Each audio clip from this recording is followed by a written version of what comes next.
Hello, you're listening or watching to following on via the talkSPORT Cricket YouTube channel or via the podcast feed. I'm Jon Norman. Alongside me, Machel St Patrick Hewitt from the Caribbean Cricket Podcast.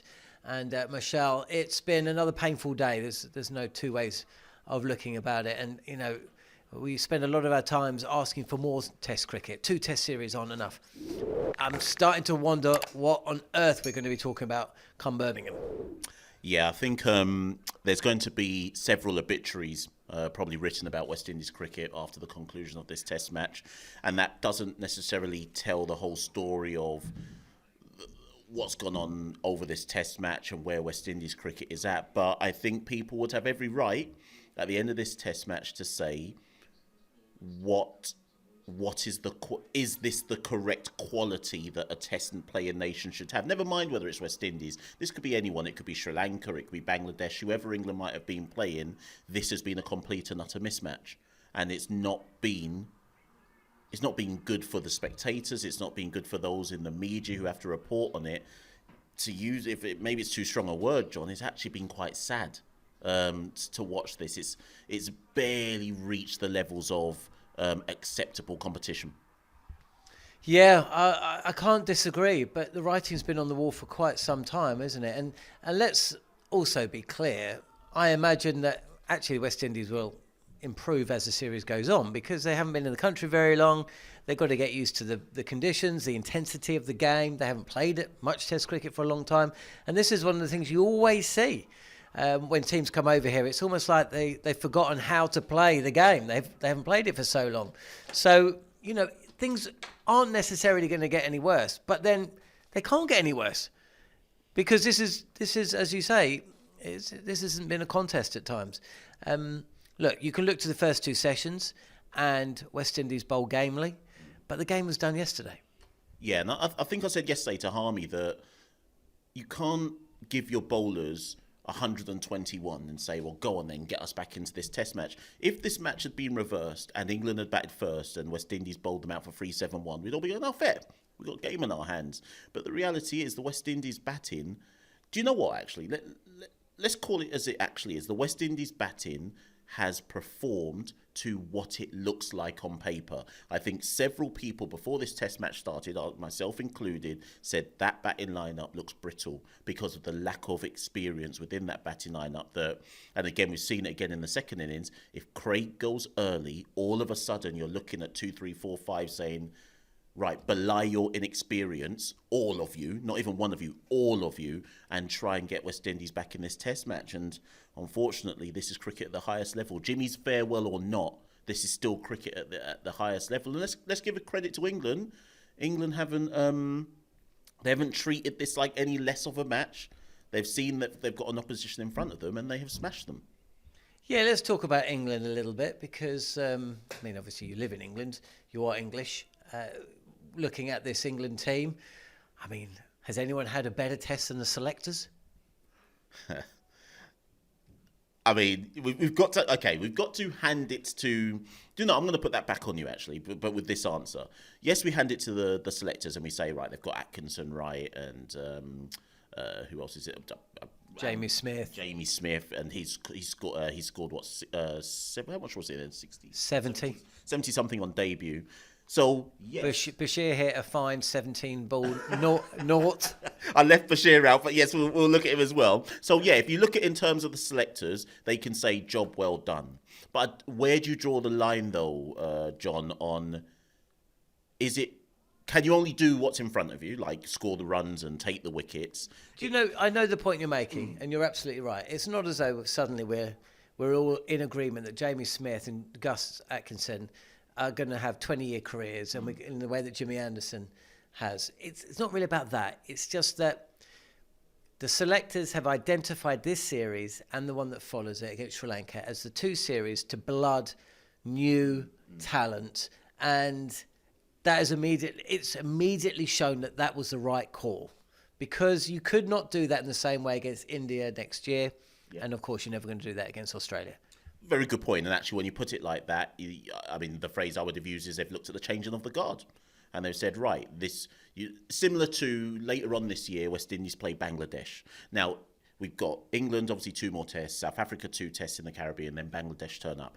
If the West Indian selectors are earmarking a series to try something new, it probably has to be Bangladesh, and I say that respectfully to Bangladesh. So ultimately, Gus Atkinson has been picked. He's taken 8 wickets, may well go on to take more before this match is done.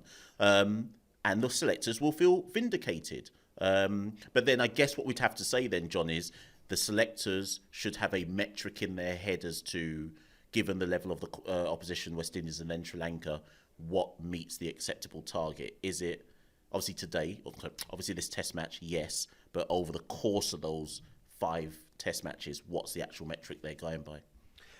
One other problem for the Windies is Shamar Joseph. He pulled his hamstring a little bit yesterday, but carried on bowling. He did the same thing again today. And the back-to-back nature of these test matches, the fact he's coming without a warm-up, does suggest that Windies will look at making at least one change for the second test match. I have no sympathy whatsoever. None whatsoever. Because I warned and was on kind of the different social channels saying before this test match, Shamar has only just turned up in the country. Surely we're not going to play him at Lord's 72 hours. He's turned up 72 hours before a first test match. As great as he was at the Gabba. Since Australia, Shamar Joseph has played pretty much little or no cricket. Went to the IPL, played 1 match. Got injured, obviously, at the Gabba. The T20 World Cup, no matches. Played 1 warm-up. And played 1 warm-up, right? So since the Gabba in January, he's effectively played 2 games of T20 cricket prior to a test match against England, having arrived 72 hours before that test match. I mean, let's put some respect on England's name. Like, what are we doing? What are we doing here? And so, well, you're being set up to fail, essentially. Yeah, in essence, and Jeremiah Louis, who is the backup seamer who got called up because Kemar Roach got injured. Jeremiah Louis is playing in the north of England. Club cricket is a club pro in the north. Playing for Steve Harmison. There's a couple of stories there. So he's a club pro. He's in England. Yes, I know it would have been test match debut, but surely you've got to go with the guy who's not just in the country, but has recent actual cricket in his legs. So I think that it's an own goal, and we have to call it what it is. It's an own goal. I mean, it is a difficult one, isn't it?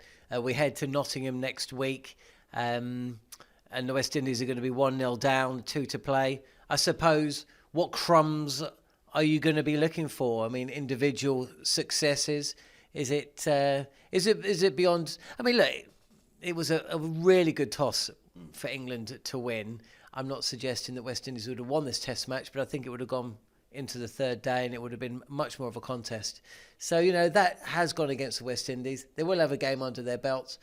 And England will make changes as well because, of course, Anderson will go.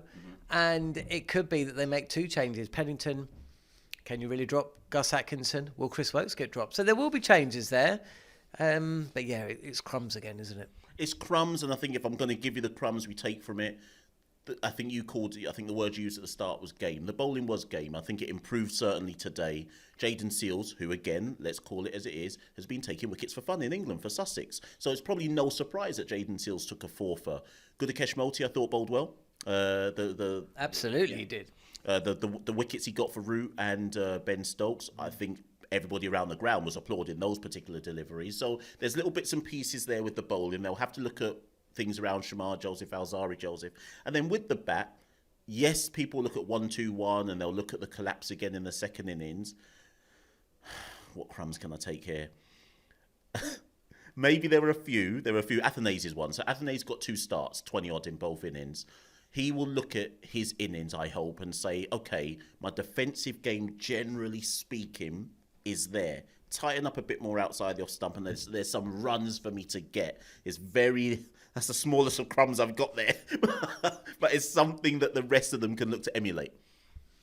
Who, in your history of watching West Indies, is the West Indies Jimmy Anderson? Longevity-wise? Just the name that comes to mind. Marshall?